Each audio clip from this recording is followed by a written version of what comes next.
Students, आज मैं कक्षा 10 की गणित के कुछ महत्वपूर्ण सूत्र आपको बताऊंगी जो कि बोर्ड परीक्षा की दृष्टि से बहुत इम्पोर्टेंट है। अब आगामी जो परीक्षाएं हैं आपकी बोर्ड की, उसमें आपको ये जो सूत्र हैं आपको अपने प्रश्न हल करने में काफ़ी मदद करेंगे। तो ये जो आप यहाँ पर देख रहे हैं, ये 15 टॉपिक मैंने लिए हैं यहाँ पर, जो कि आपकी एनसीईआरटी की बुक में हैं। और इन सभी जो टॉपिक पे मैंने कुछ सूत्र यहाँ पर लिखे हैं, जिससे कि आपका एक नज़र में रिवीजन हो जाएगा। चलिए हम स्टार्ट करते हैं इन महत्वपूर्ण सूत्रों को। अब सबसे पहला टॉपिक है इसमें वास्तविक संख्याएं। इसमें हमें 1 नंबर का क्वेश्चन आता है कि परिमेय संख्याएं और अपरिमेय संख्याओं की पहचान कीजिए। या तो मल्टीपल चॉइस वाला आता है या खुद से लिखने के लिए आता है कि परिमेय संख्याएं क्या हैं और अपरिमेय संख्याएं क्या हैं, छांटने के लिए आता है। तो परिमेय संख्याएं वही संख्याएं होती है जिन्हें हम P/Q के रूप में लिख सकते हैं, ठीक है, जहाँ Q = 0 हो, यानी हर 0 के बराबर ना आए। तो संख्याएं कुछ इस तरीके से आपको दी होंगी कि जैसे 4, 2, 7 या 0 दी होंगी कि इसमें छांटनी होंगी कि परिमेय संख्याएं हैं या नहीं है। तो जिनको आप 4 को क्या लिख सकते हैं, 4/1 लिख सकते हैं, 7 को 7/1 लिख सकते हैं, 0 को 0/1 लिख सकते हैं, क्योंकि कोई फ़र्क नहीं आएगा इसको लिख करके। तो क्योंकि हमारा जो हर है वो 0 नहीं है यहाँ पर, तो ये परिमेय संख्याएं हैं। कभी कभी अंडर में जो वर्गमूल में संख्याएं होती हैं, उनको क्या पूछा जाता है कि परिमेय संख्याएं हैं या नहीं है। बहुत सारी संख्याएं अलग अलग दी होंगी आपको, और ये पूछा जाएगा कि परिमेय संख्याएं हैं या नहीं हैं। तो इस तरीके से आप देखेंगे √4 जो है, ठीक है, √4 आपकी उसका वर्गमूल कितना आता है, 2 का वर्गमूल 2 को कैसे लिख सकते हैं, 2/1। √9 का वर्गमूल कितना है, 3 को कैसे लिख सकते हैं, 3/1। तो ये भी क्या है, परिमेय संख्याएं हैं, ठीक है। तो ये वाली जो संख्याएं हैं 1/2, 4/5, ये भी क्या है, दशमलव वाली जो ये इस तरीके की वाली संख्याएं, ये भी क्या है, परिमेय संख्या हैं। जो 1/2, 4/5 ये भी परिमेय संख्या है, क्योंकि जब हम इनको भाग देंगे तो ये पूरी बार भाग चला जाएगा, शांत होगा प्रसार इसका, और ये क्या है, परिमेय संख्याएं होंगी, ठीक है। अब जो है पूछा जाता है कि अपरिमेय संख्या। अपरिमेय संख्या क्या होती है, जिन्हें हम P/Q के रूप में नहीं लिख सकते। Q जहाँ क्या है, हर है, और P जहाँ क्या है, अंश है, ठीक है। और ये जो जितनी भी ऐसी संख्याएं होती हैं वो सारी क्या होती है, अपरिमेय संख्या होती हैं। अब पाई जो है ये भी अपरिमेय संख्या है, क्योंकि वैसे तो इसको 22/7 लिख सकते हैं हम, ठीक है, ये 22/7 है, इसको हम ऐसे लिख सकते हैं, लेकिन ये क्या होगी, अपरिमेय संख्या होगी, ठीक है। ये क्या होगी, अपरिमेय संख्या होगी। इसको हम क्या कर सकते हैं, लिख सकते हैं।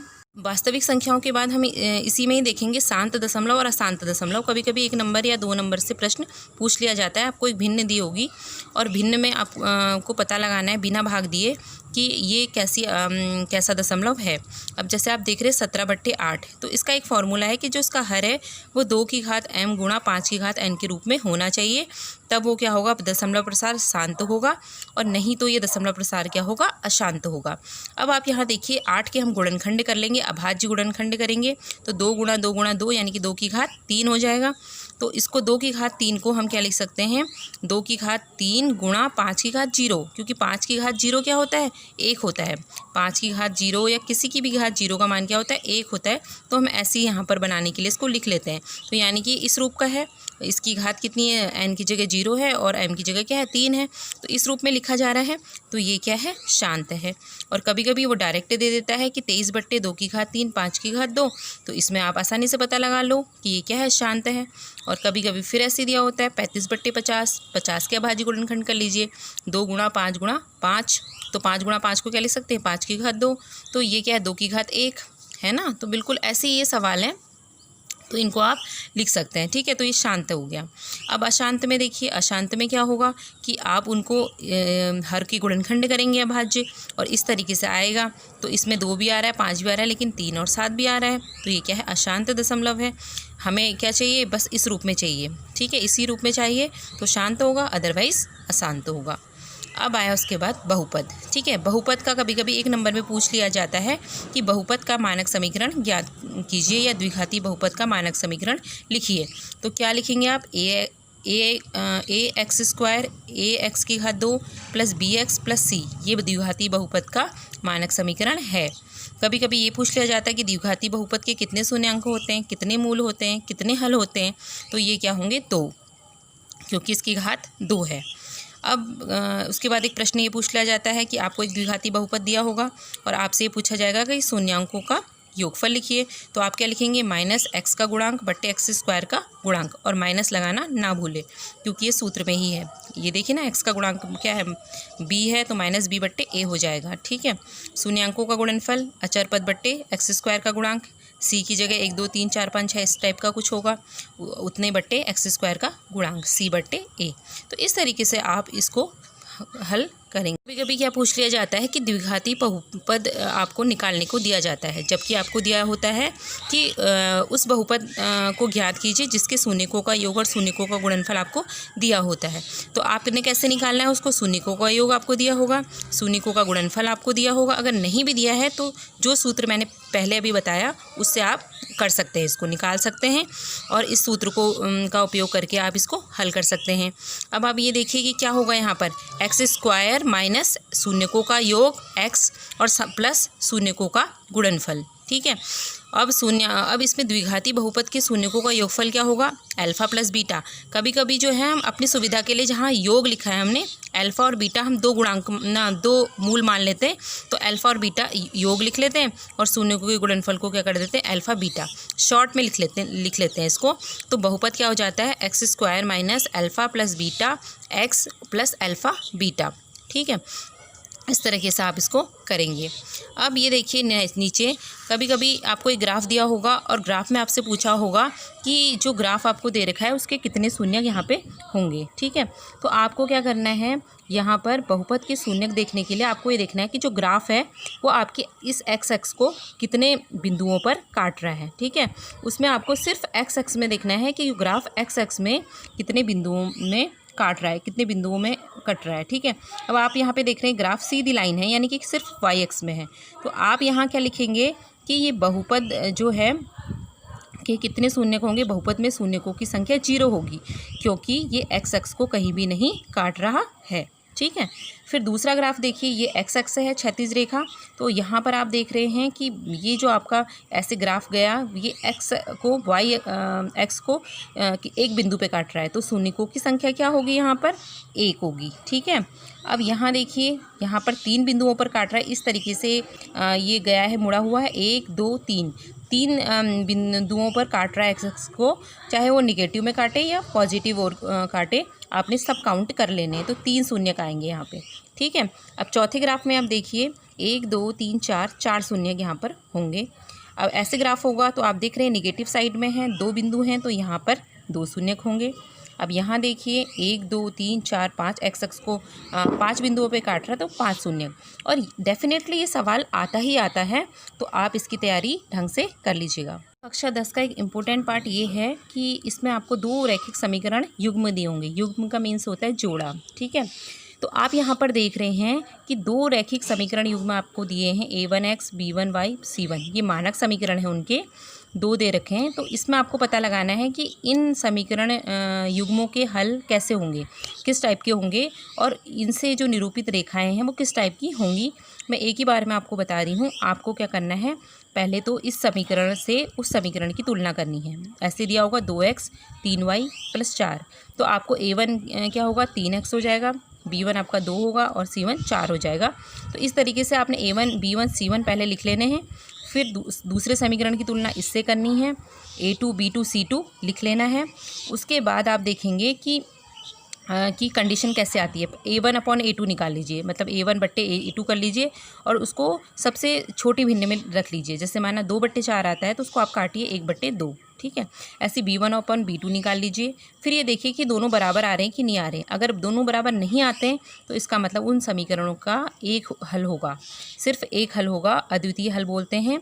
और रेखाएं कैसी होंगी, एक दूसरे को काटती हुई रेखाएं होंगी। ठीक है, अगर हम ग्राफ पे उनको प्लॉट करें इन दोनों को, तो रेखाएं कैसी होंगी, प्रतिच्छेदी रेखाएं होंगी। अब इसी तरीके से अगर ये तीनों बराबर आ जाते हैं, ये मान, ये अनुपात बराबर आते हैं, तो अनेक हल होंगे। ठीक है, अपरिमित रूप से अनेक हल होंगे।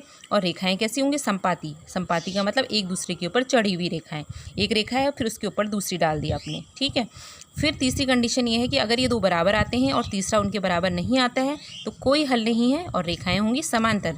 समांतर रेखाएं क्या होती हैं? जो कहीं भी एक दूसरे को ना मिलें, वो सीधी चली जाए, जैसे रेल की पटरी या रोड।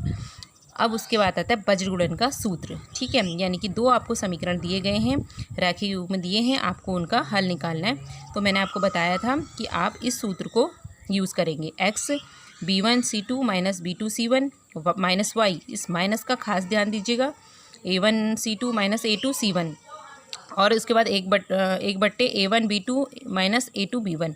तो ये सूत्र अगर आपको याद नहीं है तो बना भी सकते हैं। a1 a2 b1 b2 c1 c2 गुणांक लिख लीजिए, फिर इसको छुपा दीजिए b1 c2 minus b2 c1। आप उस फॉर्मूले में देखते जाइए, मैं बताती जाती हूँ। फिर दूसरा माइनस में कर देना है, इसे छुपा दीजिए a1 c2 a2 c1। ठीक है, फिर तीसरे में इसको छुपा दीजिए a1 b2 a2 b1। ठीक है, ऐसे भी बना सकते हैं आप। इसको इस तरीके से आप हल कीजिएगा। अब जो है यहाँ पर विविक्तिकर आता है लिखने के लिए, विविक्तिकर का सूत्र आता है या फिर विविक्तिकर का क्वेश्चन आता है कि इसका विविक्तिकर याद कीजिए। द्विघाती आपको एक बहुपद दिया होगा और उसमें आपको पूछा जाएगा कि विविक्तिकर का मान याद कीजिए। ठीक है, तो यहाँ पर विविक्तिकर का सूत्र से आप क्या लिखेंगे? b² माइनस 4ac विविक्तिकर का सूत्र है। आप जो है मानक समीकरण से द्विघाती समीकरण की क्या करेंगे? तुलना करेंगे, a b c तीनों के मान निकालेंगे और उसके बाद आप इस सूत्र का यूज़ करके विविक्तिकर निकालेंगे। अब मूलों की प्रकृति याद करने को आती है कि आपको एक बहुपद दिया होगा और मूलों की प्रकृति याद करनी होगी। तो उसमें आप कैसे याद करेंगे? पहले आप विविक्तिकर निकाल लेंगे। निकालने के बाद आप ये देखेंगे कि अगर मान धनात्मक आता है, यानी 4 5 6 ऐसे कोई भी मान आए, अगर धनात्मक है तो उसके जो x के मान हैं, जो उसके मूल हैं, वो वास्तविक और भिन्न भिन्न होंगे। अगर इसका मान निगेटिव आता है, माइनस में आता है, तो इसके मान क्या होंगे? काल्पनिक होंगे या उनका अस्तित्व नहीं होगा। या फिर क्या होगा? अगर वो बराबर आते हैं तो मूल क्या होंगे? उसके बराबर होंगे, क्योंकि आपको पता है कि द्विघाती समीकरणों के x के दो मान आते हैं और जो क्या होंगे? बराबर आएंगे, x के मान बराबर बराबर आएंगे। तो ऐसे आप इसको करेंगे। पर देखिए श्रीधराचार्य का सूत्र, कभी कभी एक नंबर में पूछ लिया जाता है कि श्रीधराचार्य का सूत्र लिखिए। तो इससे क्या निकालते हैं हम? जो द्विघाती बहुपद है उसमें उसके मान निकालते हैं। तो x बराबर क्या होगा? Minus b plus minus b² minus 4ac का वर्गमूल का साइन बट्टे 2a। तो आप इसको कंठस्थ याद कर लीजिए और याद करके आप इसको डायरेक्ट लिख सकते हैं और x के मान भी निकाल सकते हैं। अब ये देखिए समांतर श्रेणी आ गई। समांतर श्रेणी एक श्रेणी होती है जिसमें जो मान होते हैं, जो उसमें जो मान होते हैं उनके बीच में जो गैपिंग होती है वो समान होते हैं। ठीक है, जैसे 2 4 6 इनके बीच में 2 2 का गैप है, 3 6 9 इनमें 3 3 का गैप है। ये सब समांतर श्रेणी है। तो उसमें प्रथम पद को किससे दिखाते हैं? a से। सार्वंतर को किससे दिखाते हैं? d से। और d क्या होता है? दूसरा पद माइनस पहला पद, उसका जो मान आता है वो d होता है। समांतर श्रेणी का nवां पद क्या होता है? a plus n minus 1 d, यानी कि आपको चौथा, पहला, दूसरा जो भी निकालना हो आप इससे निकालेंगे। ठीक है, अब समांतर श्रेणी के कभी कभी प्रथम 4 पद लिखने को आते हैं। अगर आपको a मालूम है, आपको d मालूम है, तो आप इससे निकाल सकते हैं। अगर पहला पद क्या होगा? a, दूसरा पद क्या हो जाएगा? a प्लस डी, उन दोनों को जोड़ दीजिए। तीसरा पद हो जाएगा a प्लस 2d, जो d आया होगा उसको 2 से गुणा कीजिए और a में जोड़ दीजिए। ऐसे a प्लस 3d करके आप इसको लिख सकते हैं। जैसे माना आपको चौथा पद निकालना है, तो चौथा पद का मतलब क्या है? a4 a plus 4 minus 1d। अगर a और d मालूम है तो a प्लस 3d, यानी कि आपको चौथा पद क्या होगा? a प्लस 3d, उससे कम हो जाएगा लिखने का तरीका। अगर दूसरा पद है तो a प्लस डी और पाँचवा पद है तो a प्लस 4d। इस तरीके से आप इसको निकाल सकते हैं। ये समांतर श्रेणी के n पदों का योग आपको निकालना है, तो आप इस सूत्र से निकालेंगे। यहाँ पर दे रखा है Sn n/2 2a plus n minus 1d। ठीक है, अंतिम पद आपको निकालना है, तो L बराबर a plus n minus 1d, क्योंकि a n d आपको पता चल गया कि क्या है। समांतर श्रेणी का अंत से nवां पद निकालना है, मैंने अंत से दूसरा, चौथा, पांचवा जो भी मर्जी, जो भी आपको पूछा गए वो निकालना है। तो आप किस सूत्र का प्रयोग करेंगे? an बराबर l minus 1 n minus 1d। l क्या होगा? जो लास्ट वाला पद होगा। ठीक है, समांतर श्रेणी में कभी कभी क्या होता है, आपको पहला पद दिया होता है और लास्ट पद दिया होता है और आपसे पूछा जाता है कि उन 4 पदों का योग बताइए। तो आप डायरेक्ट फार्मूला यूज़ कीजिए, Sn बराबर n/2 a प्लस l। इसको यूज़ करके आप कर सकते हैं। ठीक है, और कभी कभी समांतर श्रेणी में आपको 2 श्रेणियाँ दी होंगी, S2 और S1, यानी कि दोनों योग दिए होंगे आपको कि 2 पदों का योग इतना है और या 4 पदों का योग इतना है और 3 पदों का योग इतना है। तो आपको ए निकालना होता है। तो यानी कि जो दो पदों का योग होता है वो माइनस जो पहले पदों का योग होता है वो उन दोनों को घटा दीजिए, तो उससे आपको प्रथम पद भी मिल सकता है। ठीक है। पाइथागोरस प्रमेय, पाइथागोरस प्रमेय आप 6th 7th 8th से पढ़ते आ रहे हैं। ये किसके लिए होती है? समकोण त्रिभुज के लिए होती है। इसमें जो है एक कोण क्या होता है? समकोण होता है। यानी कि जो इसकी दो भुजाएं यहाँ पर आपको दिख रही हैं ये लंब है। ठीक है। यहाँ पर 90 डिग्री है अगर, तो सामने वाली भुजा क्या होती है? कर्ण होती है। ये आधार होता है और ये लंब होती है वाली भुजा। तो कर्ण का वर्ग बराबर क्या होता है? लंब का वर्ग प्लस आधार का वर्ग। ये एक बहुत इंपॉर्टेंट जो है सूत्र है। ये आपके बहुत सारे आगे जो क्षेत्रमिति आएगी वहाँ भी यूज़ होगा, और कभी कभी और जो सवाल होते हैं उनको भी हल करने में ये काम आता है। थेल्स प्रमेय, थेल्स प्रमेय को हम समानुपातिक प्रमेय भी कहते हैं। बेसिक प्रोपोर्शनैलिटी थ्योरम है ये। तो इसमें क्या होता है कि अगर आपके पास एक त्रिभुज है ए बी सी और उसकी जो तीसरी भुजा बी और सी है, ठीक है, और यहाँ आप देख रहे हैं कि जो ये वाली भुजा है ये इसके समांतर है। वो कब समांतर होगी? जब ए बी का मध्य बिंदु डी और ए सी का मध्य बिंदु ई, इन दोनों को अगर मिलाया जाए तो वो रेखा इसके समांतर होती है। ठीक है। अगर ये रेखा इसके समांतर है तो यहाँ पर ये प्रमेय ये कहती है कि ए डी बट्टे डी बी और ए ई बट्टे ई सी ये दोनों क्या होते हैं? बराबर होते हैं। मतलब कि जो इसकी भुजा का जो मध्य बिंदु है वो वाला जो अनुपात है वो दूसरी भुजा का जो मध्य बिंदु से जो अनुपात बना है ए ई और ई सी, वो दोनों क्या होंगे? बराबर होते हैं। तो यहाँ पर हमने ये पाया है कि त्रिभुज ए बी सी में डी और ई, अगर ए बी और ए सी के मध्य बिंदु हैं, डी समांतर बी सी होता है, तो ये दो जो भुजाएं हैं ये क्या होती है? इनके अनुपात जो होती है वो होती है बराबर। ठीक है। तो कभी कभी तो आपको क्या होगा, आपको ये सारे मान ऐसे दिए होंगे और आपको एक भुजा निकालनी होगी। कभी आपको ये भुजा निकालनी होगी। तो इसमें से आप कोई भी भुजा निकाल सकते हैं। जैसे देखिए, अगर मुझे ए डी निकालनी है और मुझे सारी भुजाएँ जो है दे रखी हैं, तो मैं क्या निकालूंगी? ए डी ऐसे ही रहने, ए डी को का मान ऐसे ही रहने दूंगी, इसको और इसको यहाँ गुणा कर लूँगी और बट्टे में ई सी आ जाएगा। ठीक है। तो इससे हम कोई भी निकाल सकते हैं। अगर ए ई निकालना हो तो ए डी गुणा ई सी कर लो, बट्टे डी बी कर लो। और अगर ई सी निकालना हो तो तब क्या करेंगे? ई सी निकालने के लिए ए डी यहीं रहेगा, डी बी अपने स्थान पर रहेगा, ए ई को नीचे ले आओ और एक बट्टे ई सी हो जाएगा, फिर ई सी उधर चले जाएगा। और या ऐसे कर लीजिए, ई सी निकालना है तो ई सी बराबर ई सी इधर ले आओगे, इसको और इसको गुणा करोगे और बट्टे में डी बी रख दोगे। तो इस तरीके से आपको इन चारों में से कोई भी अगर हमें एक ये निकालना है, एक वैल्यू निकालनी है, तो आप इसी फॉर्मूले से निकालोगे। ठीक है। अगर उसने क्या होता है, कभी कभी पूरी भुजा दी होती है, ठीक है, और मध्य बिंदु दिया होता है, तो आप पूरी भुजा के आधे आधे भाग कर दीजिए, ऐसे भी कर सकते हैं। और उसने अदरवाइज़ भुजाएँ दी होती है प्रश्न में। अब है, इसी से रिलेटेड है ये भी, दो समरूप त्रिभुज का क्षेत्रफल का अनुपात इसकी संगत माध्यिकाओं के वर्ग के बराबर होता है, अनुपात के बराबर होता है, या संगत भुजाओं के अनुपात के बराबर होता है। अब समरूप त्रिभुज क्या होते हैं? जैसे कि उनकी जो है आकृति क्या होती है? समान होती है। ठीक है। उनकी आकृति समान होती है। जैसे एक छोटा त्रिभुज है और एक बड़ा त्रिभुज ले लीजिए, एक छोटा गोला ले लीजिए, एक बड़ा गोला ले लीजिए, एक छोटा वृत्त ले लीजिए, एक बड़ा वृत्त ले लीजिए। मतलब कि वो जो आकृति है समान है। ये नहीं कि एक त्रिभुज है तो एक वर्ग है, ऐसे नहीं। उनकी जो आकृति है वो समान होनी चाहिए, तो हम उनको बोलते हैं समरूप त्रिभुज। ठीक है। वो क्या होती है? उनकी आकृति जो होती है समान होती है, उसको हम बोलते हैं समरूपता। ठीक है। तो जब ये त्रिभुज समरूप होते हैं तो उसका साइन ये लगाते हैं, कि लहर की तरह लगाते हैं, कि त्रिभुज ए बी सी और ये लहर का साइन त्रिभुज डी एफ। तो लहर का मीन्स समरूप। ठीक है। तो ये समरूप है, यहाँ सिमिलैरिटी है। तो यहाँ पर आप क्या देख रहे हैं? Area of A B C, यानी ए आर माने एरिया होता है, क्षेत्रफल ऑफ ए बी सी बट्टे क्षेत्रफल ऑफ डी एफ बराबर क्या कर रखा है मैंने? ए बी बट्टे डी ई का वर्ग कर रखा है। ठीक है। अलग अलग भी वर्ग कर सकते हैं, एक साथ भी वर्ग आप लिख सकते हैं। ए पी माध्यिका, डी क्यू माध्यिका, उनका क्या कर रखा है? वर्ग। बी सी और ए सी और डी एफ का वर्ग। और जो अगली भुजा है बी सी और ई एफ का भी वर्ग आप लिख सकते हैं। तो कहने का मतलब ये है कि अगर ये दोनों समरूप हैं तो इनकी जो भुजाओं का अनुपात होगा वो क्या होगा? वर्ग होगा उनका। ठीक है। तो यहाँ पे ये भी देख लीजिए कि अगर हमें ए बी और ए ई निकालना है, ठीक है, ए बी और डी ई निकालना है, तो हम क्या करेंगे, ये जो है ए बी और डी ऐसे ही रहेगा और इनका वर्ग कहाँ चले जाएगा, इन पे चले जाएगा और यहाँ पे क्या लग जाएगा, वर्गमूल। क्योंकि जब हम वर्ग हटाते हैं तो उसकी जो बगल वाली जो भी लिखा होगा वहाँ पर क्या लग जाता है, वर्गमूल। तो अगर हमें खाली भुजाओं में अनुपात निकालना है तो हम क्या करेंगे, इन दोनों का वर्गमूल निकाल लेंगे। कभी कभी उन्होंने दिया होता है कि 16/81 दो त्रिभुज की भुजाओं का, संगत भुजाओं का अनुपात है, उनके क्षेत्रफल में अनुपात ज्ञात कीजिए। तो आप क्या करेंगे, क्षेत्रफल में अनुपात ज्ञात करना है तो भुजाओं का वर्ग कर दीजिए। ठीक है, माना आपको 16 और 81 दे रखा तो 16 × 16, 81 × 81। और कभी कभी क्या होता है, उन्होंने वो दिया होता है कि क्षेत्रफल आपको दिया होता है और भुजाओं में अनुपात दिया होता है, तो तब आप उनको क्या कर देंगे, वो कर लेंगे। जैसे कि आपको एरिया का वो दे रखा है 4:9 दे रखा है, तो 4 और 9 का वर्गमूल निकाल दीजिए, 2/3। तो भुजाओं का अनुपात क्या हो जाएगा, 2/3।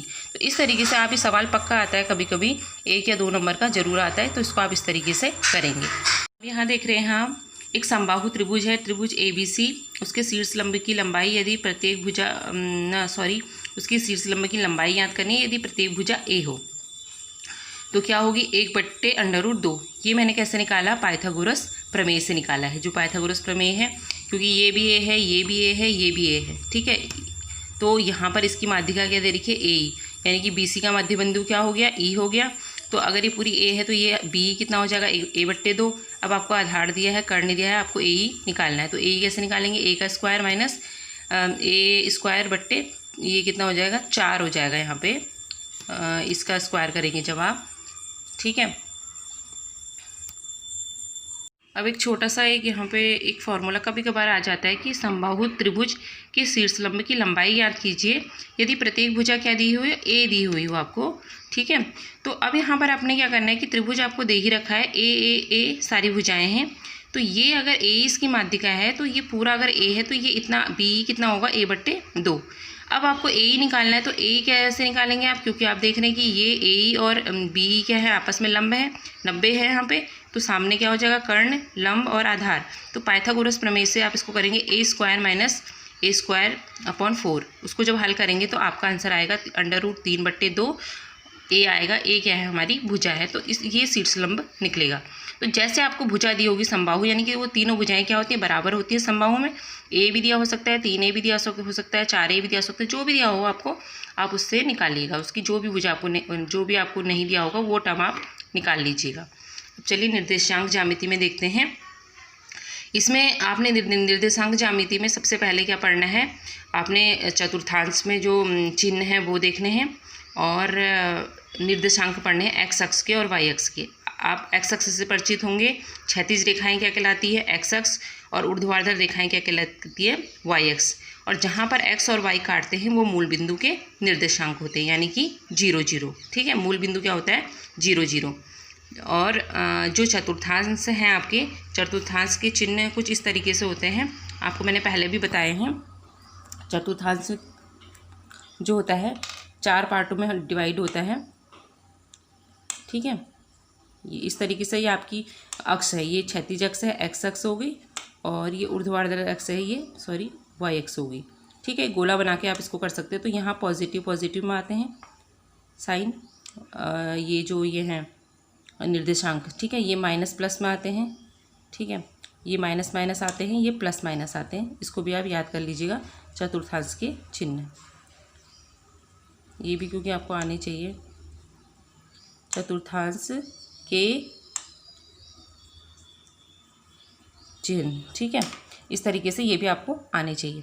अब ये देखिए एक्स अक्ष के निर्देशांक, यानी कि उस समय बिंदु क्या होगा, सिर्फ एक्स अक्ष में होगा, तो वाई बराबर क्या हो जाएगा, 0 हो जाएगा, और निर्देशांक क्या हो जाएंगे, एक्स और 0। अब वाई एक्स के निर्देशांक क्या होंगे, उसके लिए क्या होगा, सिर्फ वाई में होगा, और एक्स क्या होगा, 0, तो एक्स 0 हो जाएगा, और निर्देशांक क्या होंगे, 0 और वाई। ठीक है, इस तरीके से। अब है दो बिंदुओं के बीच की दूरी। तो दो बिंदुओं के बीच की दूरी किससे दिखाते हैं हम, इससे दिखाते हैं, x2 - x1 का वर्ग प्लस y2 - y1 का वर्ग। दो बिंदुओं के बीच की दूरी का सूत्र यही है। अब वो पूछता है कि एक्स वाई की मूल बिंदु से दूरी, मूल बिंदु दिया है, मूल बिंदु आपको दिया नहीं होगा, सिर्फ मूल बिंदु लिखा होगा। तो मूल बिंदु होता है 0, 0, तो आप इसको x2 और y2 मान लीजिए, इसको x1 और y1 मान लीजिए। तो जब आप इसको वो करेंगे, घटाएंगे, 0 - x करेंगे, तो क्या आएगा, x square plus y square, एक नंबर का डेफिनेटली कभी कभी ये पूछा जाता है। कभी कभी यहाँ x1 और y1 भी दिया होता है, तो वहाँ क्या हो जाएगा x1 का वर्ग y1 का वर्ग। ठीक है, इस तरीके से। अब ये है अगला जो सवाल है, इससे जो है ना, ये जो दूरी वाला सूत्र है उससे आप बहुत प्रकार के प्रश्न हल कर सकते हैं। जैसे त्रिभुज की भुजाओं वाला आएगा कि सिद्ध कीजिए कि त्रिभुज की भुजाएं क्या है, सॉरी ये त्रिभुज समबाहु है या ये चतुर्भुज है। तो उसमें क्या करना पड़ेगा, आपको दो बिंदुओं के बीच की दूरी निकालनी पड़ेगी। अगर समबाहु के लिए पूछा है तो ए बी सी आप त्रिभुज बनाएंगे, ए बी की दूरी निकालेंगे, बी सी की दूरी निकालेंगे, सी ए की दूरी निकालेंगे, और वो तीनों दूरियां क्या होनी चाहिए, बराबर होनी चाहिए। समद्विबाहु कहेगा तो आपको क्या करना है, दो भुजाओं को बराबर कर देना है, तो वो समद्विबाहु हो जाएगा और दूरी के सूत्र से वो सिद्ध भी हो जाएगा। अब यह आए नेक्स्ट हम कि यहाँ पर ये दे रखे हैं कि दो बिंदु दे रखे हैं, ठीक है, और उनको जोड़ने वाला जो रेखाखंड है वो क्या करता है कि m1 और m2 अनुपात में अंतर्विभाजित करता है। ठीक है, उसके बीच में जो एक बिंदु है उनको अंतर्विभाजित कर रहा है, तो उस बिंदु के निर्देशांक आप बताइए। ठीक है, ये निर्देशांक x1 y1 इसके हैं, x2 y2 इसके आपको निकालने हैं, जबकि ये अंतः विभाजित करता है। अंतः विभाजित करने में हम यहाँ पर प्लस का चिन्ह लगाएंगे और m1:m2 में अनुपात में विभाजित करता है।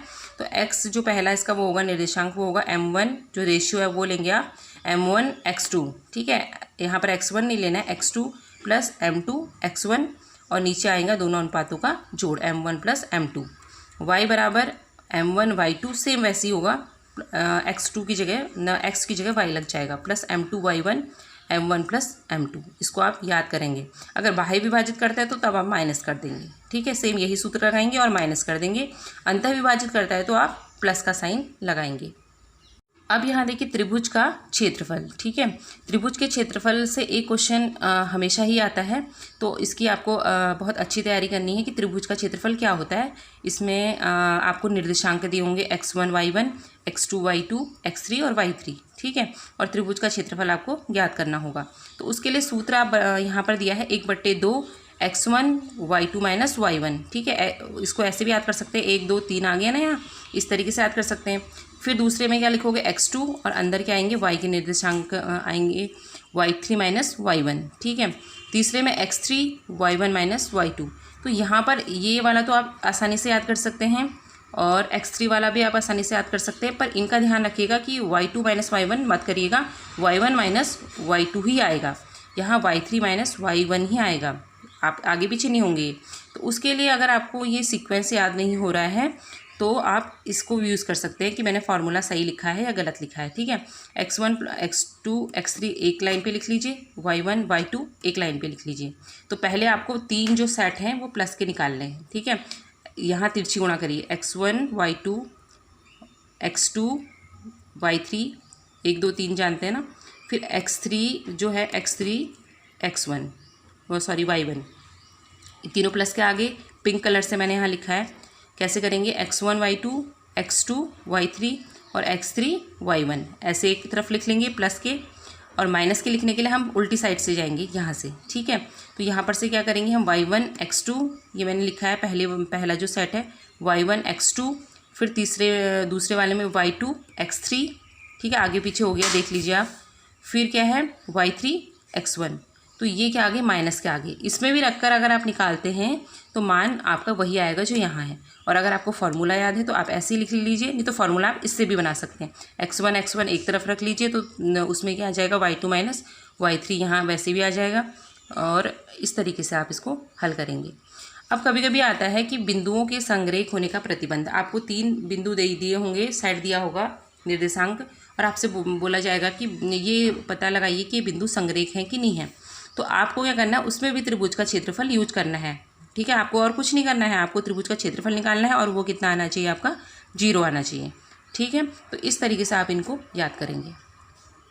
यहाँ देखिए दो बिंदुओं के बीच की दूरी का सूत्र मैंने आपको बताया था कि अगर दो बिंदु ये दिए हों और तो दूरी का क्या होता है, x2 माइनस x1 का वर्ग, y2 माइनस y1 का वर्ग और इनका वर्गमूल, ये मैंने बता दिया है। अब यहाँ पर दो और दे रखे हैं आपको बिंदु के निर्देशांक x1 y1 x2 y2, इनके मध्य बिंदु के निर्देशांक आते हैं कभी कभी। तो आपको क्या करना है, x1 x2/2 कर देना है, y1 y2/2 कर देना है, यहाँ x और y। तो जो अब बिंदु आएगा उसके निर्देशांक क्या होंगे, x और y, जो मान आपका आया होगा उसको आप लिख देंगे। अब आपको कभी कभी 3 बिंदु के निर्देशांक दिए होते हैं और ये कहा जाता है कि इसके केंद्रक सेंट्रॉइड के निर्देशांक निकालिए।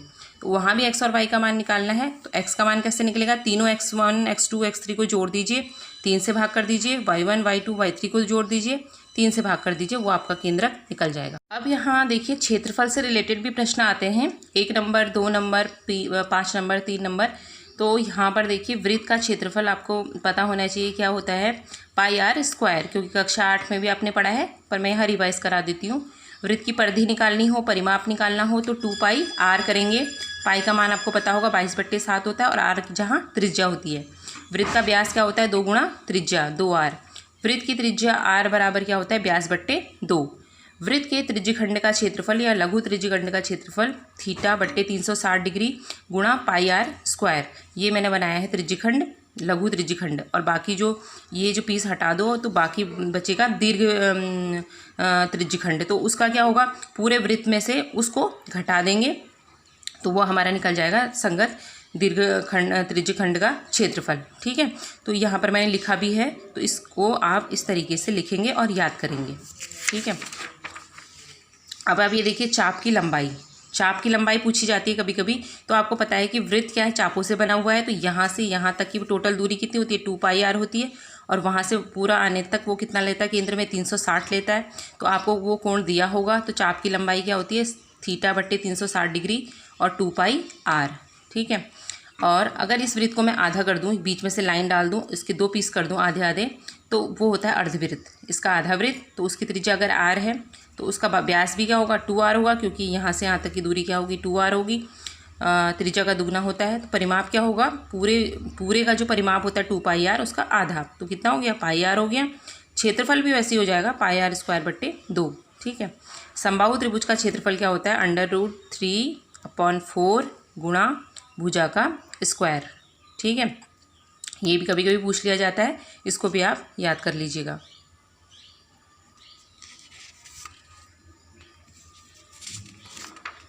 अब है पृष्ठीय क्षेत्रफल। ये बहुत इंपॉर्टेंट चैप्टर है और बहुत मज़ेदार और सरल भी है। ठीक है, इसमें आप ये घन देख रहे हैं यहाँ पर, ठीक है, जिसमें लंबाई भी है, ठीक है, चौड़ाई भी है और ऊंचाई भी है। ठीक है, तो घन की जो सारी भुजाएं होती हैं वो बराबर बराबर होती हैं और 6 पृष्ठ होते हैं। अपने मकान को देख लीजिए या कोई बॉक्स देख लीजिए, चौक बॉक्स देख लीजिए, तो वो अगर उनके पृष्ठ समान होंगे, जैसे पासा होता है उस तरीके का वो घन होता है। ठीक है, तो उसमें क्या होता है, लंबाई गुणा लंबाई गुणा लंबाई। तो मैंने यहाँ लिख दिया है भुजा गुणा भुजा गुणा भुजा। इसका आयतन क्या होता है, भुजा की घात 3। और इसका मात्रक भी वही होता है, चाहे मीटर में दिया हो तो मीटर की घात 3, सेंटीमीटर में दिया है तो सेंटीमीटर की घात 3, इस तरीके से। घन के वक्र पृष्ठ का क्षेत्रफल, वक्र पृष्ठ का मतलब क्या होता है कि छत और फर्श इंक्लूड नहीं होगा। छत को छोड़ने पर, फर्श को छोड़ने पर चारों दीवारों का, तो 4 गुणा भुजा का स्क्वायर। इसका मात्रक क्या होता है, क्यूब में नहीं होता है, इसका मात्रक घन में नहीं होता है, स्क्वायर में होता है। मीटर स्क्वायर, सेंटीमीटर स्क्वायर, जो भी दिया हो आपको यूनिट।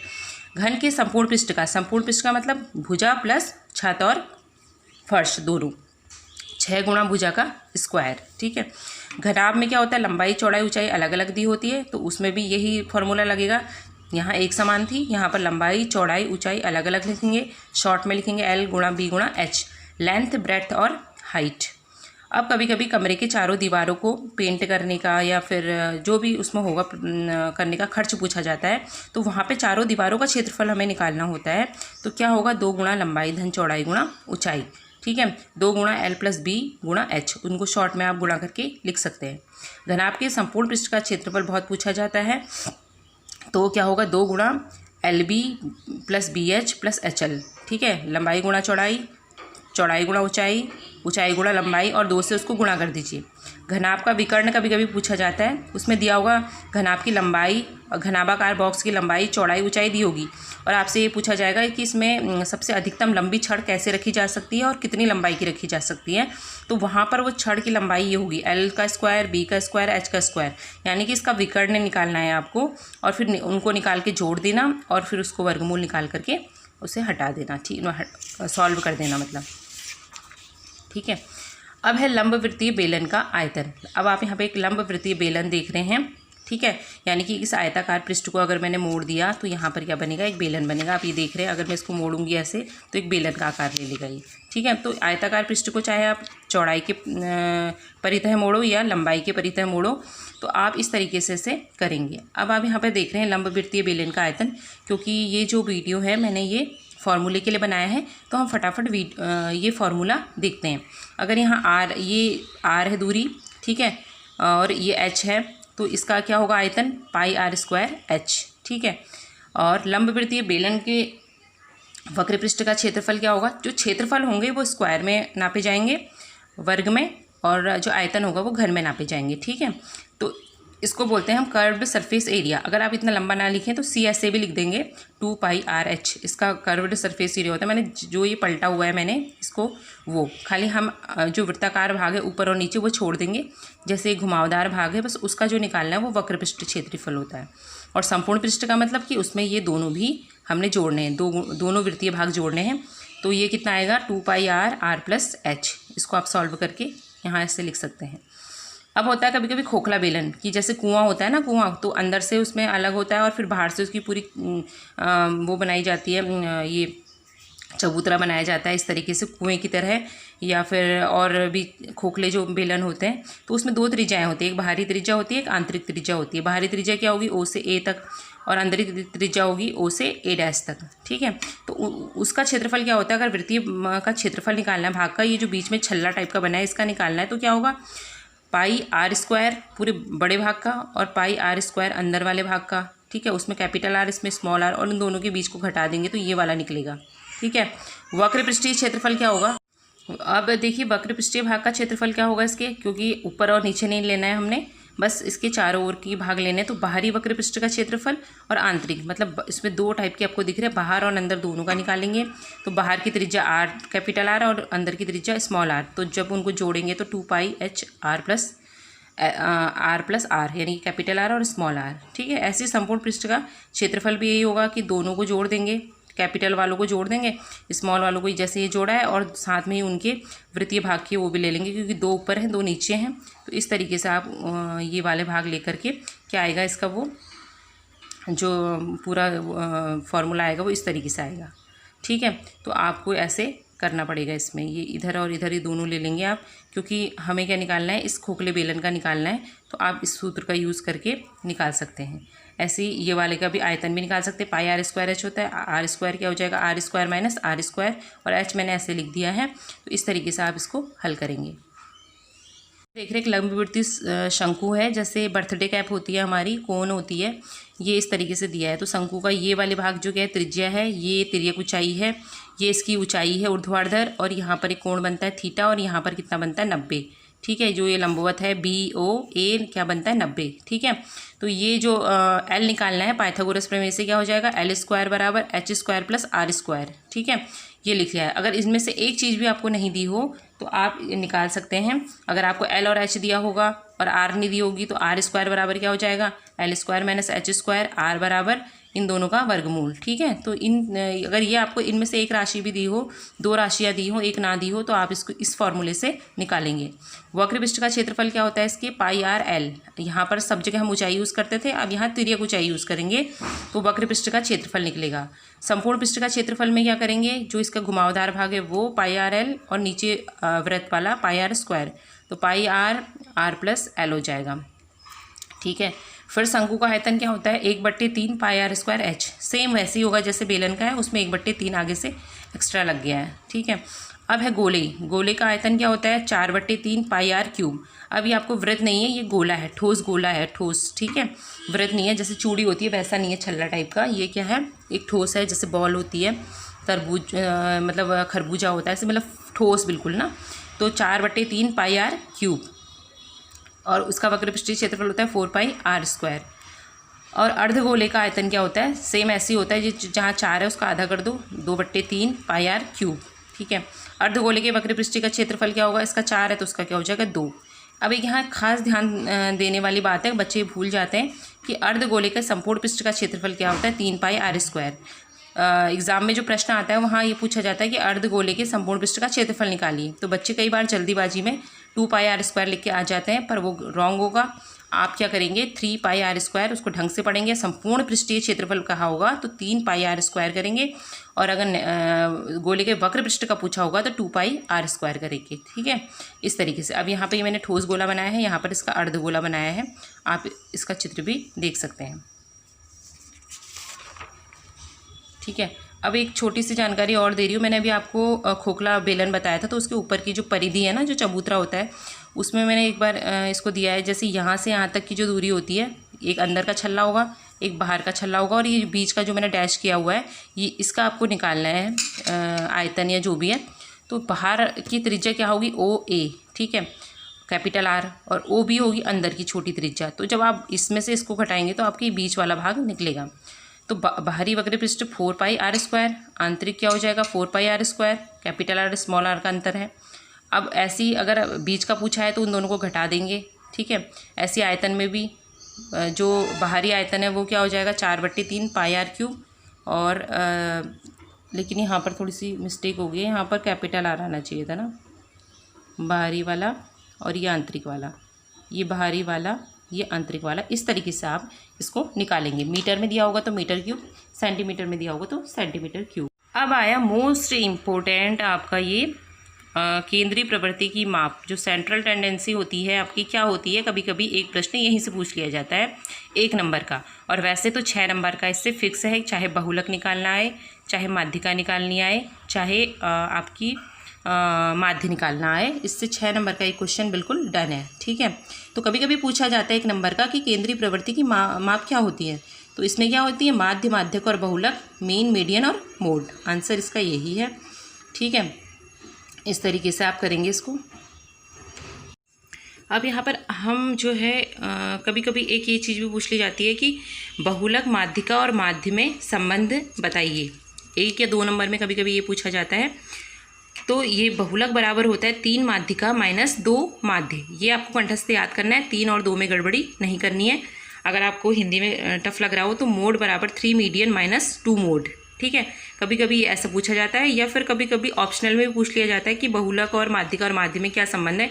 इनको आगे पीछे करके दिया होता है और करेक्ट आंसर आपको चूज़ करना होता है। ठीक है, और कभी कभी ये पूछा जाता है कि बहुलक किसे कहते हैं। बहुलक किसे कहते हैं, तो ये है कि बहुलक जिसकी जो आंकड़े दिए हैं आपको, ठीक है, जो सांख्यिकी आंकड़ों में जो नंबर या जो भी आपको दिया हो, जिसकी बारंबारता अधिक हो, उसे हम क्या कहते हैं, बहुलक कहते हैं। ठीक है, आपको सरल भाषा में मैं बता दूं, जिसकी बारंबारता अधिक हो, जो ज़्यादा बार आपका आता हो, वो आपका क्या है, बहुलक है। तो अवर्गीकृत आंकड़े क्या हुए, जो आपको रॉ डाटा दिए हो, जैसे कि हमने एग्ज़ाम में जो है अंक प्राप्ति किए हैं अलग अलग सब्जेक्टों में, जैसे 4, 5, 3, 2, 1, इस तरीके के जो अलग अलग अंक हैं।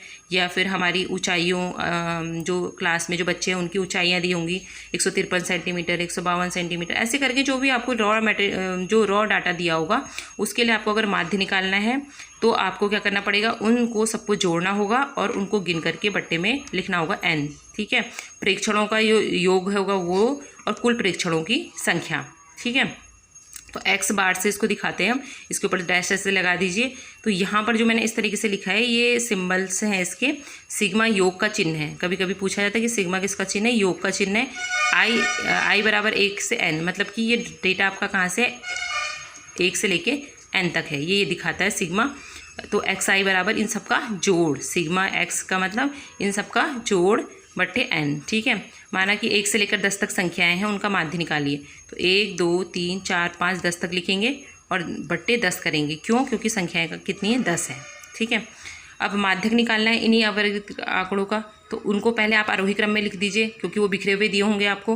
तो आरोही क्रम क्या होता है, छोटे से बड़े की ओर, सबसे छोटा उससे बड़ा आप लिख लेंगे।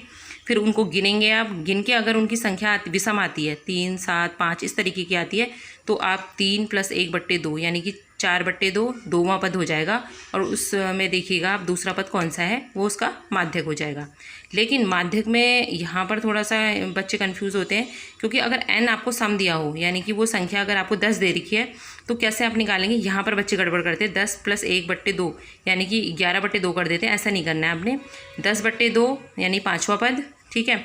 10/2 पाँचवा प्लस एक छठवां पद, पाँचवा पद छठवां पद, उन दोनों को जोड़ के बट्टे 2 करना है, उनका माध्य निकाल करके जो पद आएगा उस पद को आपने लिखना है। ये नहीं कि अगर पाँचवा आ रहा है तो पाँचवा ही आंसर होगा, पाँचवा पद उसमें आप गिनिएगा कि पाँचवा पद कौन सा है, वो आपका क्या होगा, माध्यक होगा। ठीक है, तो ऐसे तो आप इन डाटा के लिए तो निकाल सकते हैं, 3 नंबर में या 2 नंबर में कभी कभी आ जाते हैं, इनको आप निकालिएगा। अब आते हैं वर्गीकृत आंकड़ों में। वर्गीकृत आंकड़ों में के लिए माध्य अगर आपको ज्ञात करना है तो आपके पास 3 विधियां हैं। ठीक है, किसी भी विधि से आप निकाल सकते हैं। तो प्रत्येक इस विधि से माध्य निकालने के लिए आप इसका यूज़ करेंगे x बार 1/n सिग्मा FI/xi। FI/xi क्या है, ये जो है आपकी आवृत्तियाँ और ये हैं आपके मान x के, जो भी आपको आंकड़े दिए होंगे उन दोनों को गुणा करके कॉलम आप बनाएंगे, उनका योग जो भी आएगा और बट्टे टोटल फ्रीक्वेंसी जितनी आई है आपकी उसका n जितने भी हैं वो उनको उससे भाग कर देंगे तो आपका माध्य निकल जाएगा। और कल्पित माध्य से निकालना है तो पहले आप समांतर माध्य उसका एक निकालेंगे, मीन निकालेंगे, जो भी आपको ग्रुप दिया होगा उसका मीन निकालेंगे और उसको सारे आंकड़ों से घटाएंगे, DI एक कॉलम आएगा और दूसरा आपका फ्रीक्वेंसी का कॉलम होगा बारंबारता का, उन दोनों को गुणा करके उनका सम जितना आएगा बट्टे n वो निकालेंगे और जो समांतर माध्य आपने निकाला उसमें जोड़ करके आप निकालेंगे तो वो कल्पित माध्य विधि कहलाती है।